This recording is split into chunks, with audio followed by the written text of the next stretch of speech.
ఉండలేక జీవితాంతం నా మనవడు బాధపడుతూ ఉంటాడు. అయినా తనకు భార్య ఉండగా మరొక అమ్మాయిని పెళ్లి చేసుకుంటానంటే నేనెలా చూస్తూ ఊరుకుంటాను అని చెప్పి సీతారామయ్య గారు చెప్పేసరికి ఇక్కడ జరిగిందంతా కూడా పోసకుచ్చినట్టుగా యామినికి రుద్రాని ఫోన్ చేసి చెప్పేస్తుంది. ఏంటి మీరు మాట్లాడుతున్నారు అని చెప్పాను. కానీ అవును, రాజు ఇక్కడికి రావడము జరిగింది, టిఫిన్ చేయడము జరిగింది, ఇంకా వస్తాను అని చెప్పడం కూడా జరిగింది. కావ్య వద్దని వెళ్ళిపోమని చెప్తున్నా మా నాన్న మాత్రం రాజ్ ఇక్కడికి వస్తాడని చెప్తున్నాడు. రాజ్కి గతం గుర్తు చేసే ప్రయత్నం చేస్తూనే ఉన్నాడు. మధ్యాహ్నం కూడా వచ్చే అవకాశం ఉందేమో అని చెప్పి మాట్లాడుతూ ఉండగానే హాయ్ ఆంటీ, హాయ్ అంకుల్ అనుకుంటూ రాజు వచ్చేస్తాడు. అదిగో వచ్చేసాడు, మాటలాగే ఉంది, అప్పుడే వచ్చేసాడు అని. కానీ అదేంటి ఇప్పుడే కదా నేను రూమ్లో చూశాను అని. కానీ ఇప్పుడు వెళ్ళి చూడు, రూమ్లో ఉన్నాడేమో.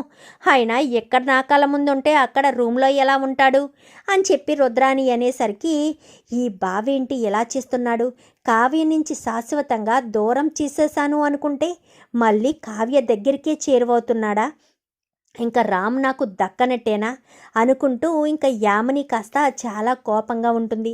ఏంటమ్మా యామిని, ఏం జరిగింది? అల్లుడు గారిని పిలు, టిఫిన్ భోజనం చేద్దాం. ఉదయం టిఫిన్ ఎలాగా చేయలేదు కదా అనగాని ఎక్కడా ఆ కావ్య వెంటే వాళ్ళ ఇంటికి వెళ్ళిపోయాడు అనగాని ఏం మాట్లాడుతున్నావు యామిని అని చెప్పాను. కానీ అవును, కావ్య రాజులను ఎంత దూరం చెయ్యాలని చూసినా మళ్ళీ వాళ్ళు ఒకటవుతూనే ఉన్నారు, దగ్గర అవుతూనే ఉన్నారు. రాజును కావ్య నుంచి దూరం చెయ్యలేకపోతున్నాను అంటూ మాట్లాడేసరికి అదే భార్యాభర్తల బంధం అంటే. వాళ్ళిద్దరి మధ్య బంధం ఉంది కాబట్టే వాళ్ళిద్దరూ ఒకరిని విడిచి ఒకరు ఉండలేకపోతున్నారు అంటూ యామిని తండ్రి అంటాడు. ఇప్పుడే వెళ్ళి తేల్చుకుంటాను, అసలు నన్ను పెళ్లి చేసుకునే ఉద్దేశం ఉంటే కావ్య చుట్టూ ఎందుకు తిరుగుతున్నాడో తేల్చుకుంటాను అనగాని అమ్మ యామిని, నువ్వు అలాంటి పని చెయ్యకు. రాజు మొహం మీదే నిన్ను పెళ్లి చేసుకోవడం ఇష్టం లేదని చెప్తే ఊరుకుంటానా?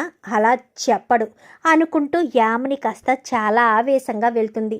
ఇంకా మనవడ పక్కనే కూర్చుని సీతారామయ్య గారు ఎంతో సంతోషంగా భోజనాలు చేస్తూ ఉండేసరికి ఇది వేసుకో మనవడా, అది వేసుకో మనవడా అంటూ ఇంకా కొసరి వడ్డించేసరికి అలాగే తాతయ్య గారు అనగానే తాతయ్య గారు ఏంటి, తాతయ్య అని పిలు, ఎంతో మనసుకు హాయిగా అనిపిస్తుంది. నువ్వు తాతయ్య గారు అని పిలుస్తుంటే దూరం చేసినట్టుగా అనిపిస్తుంది. నువ్వేమన్నా పరాయి వాడవా, ఇంటి మనిషివి కాబోతున్నావు కదా అంటూ సీతారామయ్య గారి అనేసరికి అలాగే తాతయ్య, అలాగే నానమ్మ అంటూ మాట్లాడతారు. ఇంకా అందరూ కూడా చాలా సంతోషపడతారు. రాజుకి తొందరలోనే గతం గుర్తొచ్చేస్తే బాగున్ను అని అనుకుంటూ ఉంటారు. ఈలోపు యామిని కాస్త రానే వస్తుంది. క్లాప్స్ కొట్టుకుంటూ రావడంతో బాగుంది, చాలా బాగుంది బావా, నీ కోసం నేను అక్కడ టిఫిన్లు మధ్యాహ్నం భోజనాలు చేయకుండా ఎదురు చూస్తూ ఉంటే నువ్వు ఇక్కడికి వచ్చి వీళ్ళతో కలిసి కూర్చుని భోజనం చేస్తున్నావా? కళావతి నిన్ను మోసం చేసిందని అసహించుకుని వెళ్ళిపోయావు, మళ్ళీ ఏ మొహం పెట్టుకుని ఇక్కడికి వచ్చావు అని చెప్పనేసరికి ఏం మాట్లాడుతున్నావమ్మా, భోజనం చేసేవాడిని అలా అనడం తప్పు కాదా అని చెప్పనేసరికి మీరు పెద్దవారు, మీకు మాత్రం తెలీదా ఏంటి, తనకు నాతో పెళ్లి కుదిరిందని తెలిసిన తర్వాత కూడా తనని ఇంటికి ఎందుకు రాణిస్తున్నారు, అంటే మీ మనవరాలకి దగ్గర చెయ్యాలనుకుంటున్నారా అంటూ మాట్లాడేసరికి నువ్వు ఎవరితో మాట్లాడుతున్నావు నీకు తెలుస్తుందా, ఆయన ఈ ఇంటికి ఇంటి పెద్ద మనిషి హోదాలో ఉన్న ఆయన్ని ఎదిరించి మాట్లాడుతున్నావు అనగాని ఎవరైనా నాకు ఒకటే, నా భావను నా నుంచి దూరం చేయాలని చూస్తే మాత్రం నేను అస్సలు ఊరుకోను. అయినా ఏంటి బావా, నీ కోసం అక్కడ మేము ఎదురు చూస్తూ ఉంటే నువ్వెక్కడికి వచ్చి వీళ్ళతో ఉండడం ఏంటి, అసలు నువ్వు ఇక్కడికి రావడమే నాకు ఇష్టం లేదు, వీళ్ళతో కలిసి ఉండడమే నాకు ఇష్టం లేదు, వీళ్ళతో నువ్వు ఎందుకు కలిసి ఉంటున్నావు, అయినా ఇక్కడికి వస్తుంటే మీరు కూడా ఇంట్లోకి ఆహ్వానించడం మీకు ఏమీ సిగ్గు అనిపించట్లేదా అంటూ అవమానించినట్టుగా మాట్లాడేసరికి చూడు యామిని, నువ్వింటికి వెళ్ళు, ఇక్కడ నువ్వు ఒక్క మాట మాట్లాడినా నేను అస్సలు ఊరుకోను అనగానే ఎందుకు మాట్లాడకూడదు బావా, మాట్లాడతాను, ఖచ్చితంగా మాట్లాడతాను, ఇక్కడే మాట్లాడతాను, అయినా నువ్వు ఇలా నన్ను మోసం చేస్తావని కలలో కూడా అనుకోలేదు, నన్ను పెళ్లి చేసుకోబోతున్నావు, ఇక్కడ కళావతి కూడా ఎందుకు తిరుగుతున్నావు, కళావతితో ఎందుకు మాట్లాడాలని అంత తాపత్రయపడుతున్నావు, తనకు నీకు ఏంటి సంబంధం, నేను నీకు నాకు పెళ్లి జరగబోతుందని శుభలేఖలు కూడా పంచిపెట్టడం జరుగుతుంది, నువ్వెలా ఉంటే నేను ఏమైపోవాలి అని చెప్పాను. కానీ ఏంటి నోరు ఎక్కువ చేసి మాట్లాడుతున్నావు, వెళ్ళమని చెప్తున్నాను కదా, పెద్దవాళ్ళనే మర్యాద కూడా లేకుండా వాళ్ళతో అలా మాట్లాడడం తప్పు అని చెప్తున్నాను కదా అని చెప్పాను. కానీ ఏంటి బావా, నన్ను బాధ పెట్టి నువ్వు ఇక్కడ సంతోషంగా వీళ్ళతో ఉంటే నేను ఇంట్లోంచి వెళ్ళిపోవాలా? అసలు ఏం మాట్లాడుతున్నావో నీకు అర్థమవుతుందా అంటూ మాట్లాడేసరికి, చూడు యామిని, ఇప్పటి వరకు ఆ అవకాశం రాలేదు, ఆ సందర్భం రాలేదు కాబట్టి చెప్తున్నాను. ఇప్పుడు చెప్తున్నాను విను. నేను కళావతి గారిని ప్రేమిస్తున్నాను. కళావతి గారు కూడా నన్ను ప్రేమిస్తున్నారు. మేమిద్దరం ఒకరిని ఒకరు ఇష్టపడుతున్నాం. నిన్ను పెళ్లి చేసుకోవడం నాకు ఇష్టం లేదు. నువ్వు మీ అమ్మ నాన్న, నా మేనమామ మేనత్త అని చెప్పింది నాకు నమ్మశక్యంగా అనిపించడం లేదు. నేను నీ భావనని, నీకు నాకు ఎంగేజ్మెంట్ అయిందన్న విషయం నువ్వు చెప్పింది నాకు నమ్మశక్యంగా అనిపించడం లేదు. నాకు ఏదీ నమ్మశక్యంగా అనిపించలేదు. నిన్ను పెళ్లి చేసుకోవడం నాకు అస్సలు ఇష్టం లేదు. నీతో మాట్లాడడం కూడా నాకు ఇష్టం లేదు.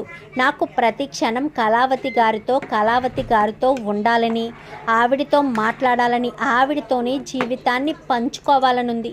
నాకు నువ్వంటే ఇష్టం లేదు. చాలా నీకు ఈ విషయమే చెప్పాలనుకుంటున్నాను. నిన్ను పెళ్లి చేసుకోవడం నాకు ఇష్టం లేదు.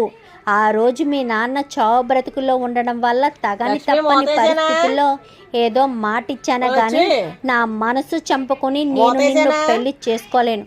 నువ్వు నన్ను ఇష్టపడవచ్చు, కానీ నేను మాత్రం నిన్ను ఇష్టపడడం లేదు అంటూ రాజ్ చెప్పేసరికి, అదేంటి బాబా అలా మాట్లాడుతున్నావు అని చెప్పాను. కానీ ఇదే నా మనసులో ఉంది. నేను నా ఇష్టం లేకుండా పెళ్లి చేసుకునే ఆలోచన నాకు లేదు. నేను ఎవరినైతే ఇష్టపడతానో వాళ్ళనే పెళ్లి చేసుకుంటాను అంటూ రాజ్ చెప్పడంతో యామినికి ఏం చేయాలో అర్థం కాదు. నిన్ను వదిలిపెట్టను అని చెప్పాను, కానీ ఏం చేస్తావు? నువ్వేమీ చేయలేవు. నువ్వు చెప్పేవన్నీ పచ్చి అబద్ధాలని నాకు బాగా అర్థమవుతుంది. ఈ కుటుంబాన్ని చూస్తుంటేనే నా కుటుంబమని, ఇది నా ఇల్లని నా మనసు కనిపిస్తుంది. నీ ఇంట్లో ఉన్నన్ని రోజులు ఏ రోజు అది నా ఇల్లని అనిపించలేదు. ఆ మనుషులు నా మనుషులు అని ఏ రోజు అనిపించలేదు. నువ్వు చెప్పినవన్నీ కట్టుకథలని అనిపిస్తుంది. గతం మర్చిపోయాడు కదా, వీడికి ఏం చెప్పినా బుద్ధిగా వినేస్తాడు అనుకున్నావేమో. నేను అలా వినే మనిషిని కాదు. నాకు ఏది మనసుకు నచ్చితే అదే చేసే మనిషినే తప్ప ఏం చెప్పినా కానీ వినే మనిషిని కాదు అంటూ రాజ్ చెప్పడంతో యామిని కూడా ఏం చేయలేక అక్కడి నుంచి వెళ్ళిపోతుంది. కళావతి అయితే అలా చూసి వెళ్ళిపోతుంది. అయ్యో మనవడా, కావ్య మీద ప్రేమను నువ్వు బయటికి చెప్పేశావు అనగానే, పర్వాలేదమ్మా నానమ్మ, చెప్పాలి. ఆ యామినికి నేను తనని చేసుకోను అన్న విషయం చెప్తేనే కానీ నాకు ప్రశాంతంగా ఉండదు. తను ఏం చేసుకోవాలనుకుంటే అదే చేసుకుంటుంది. ఇప్పుడు నిన్ను బలవంతంగా పెళ్లి చేసుకుంటుందేమో అనగానే, బలవంతంగా పెళ్లి చేసుకోవడానికి నేను కళావతి గారిని తప్ప ఎవరి మెడలో తాళి కట్టను. అలాంటి తప్పుడు కళావతి నా యామిని మెడలో ఎలా తాళి కట్టమంటది? నేను కట్టుతానా ఏంటి? ఇష్టం లేని పెళ్లి చేసుకుని జీవితాంతం బాధపడడం కంటే కళావతి గారినే తలుచుకుంటూ జీవితాంతం ఆనందంగా ఉండడం మంచిదని నా మనసు కనిపిస్తుంది అంటూ చెప్పడంతో ఒక్కసారిగా ఇంకా కావ్య అయితే చాలా సంతోషపడుతుంది. కానీ రాజ్కి ఏమవుతుందా అని ఆలోచిస్తూ ఉంటుంది. ఇంకా రుద్రాని రాహుల్ అయితే, ఏంటి మమ్మీ ఇలా జరిగింది? రాజ్ ఇంకా ఈ ఇంటికి శాశ్వతంగా దూరం అయిపోతాడు, ఇంకా ఎప్పటికీ ఇంటికి రాడు, ఈ ఇంటి ఈ ఇంటి వారసుడిని నేనే అవుతాను అని ఎంతో సంబరపడ్డాను. ఇప్పుడేంటి రాజ్ ఎలాంటి షాక్ ఇచ్చాడు? ఇప్పుడు రాజు యామినిని పెళ్లి చేసుకోకపోతే కావ్యని పెళ్లి చేసుకుంటాడా? కావ్యతోనే ఇక్కడ ఉండిపోతాడా? ఏంటి మమ్మీ ఇలా జరుగుతుంది అంటూ ఇంకా రాహుల్ అనేసరికి, మనం ఎప్పుడు ఏం ప్లాన్ చేసినా కానీ తుస్సుమంటడం ఏంటో నాకు అర్థం కావట్లేదు.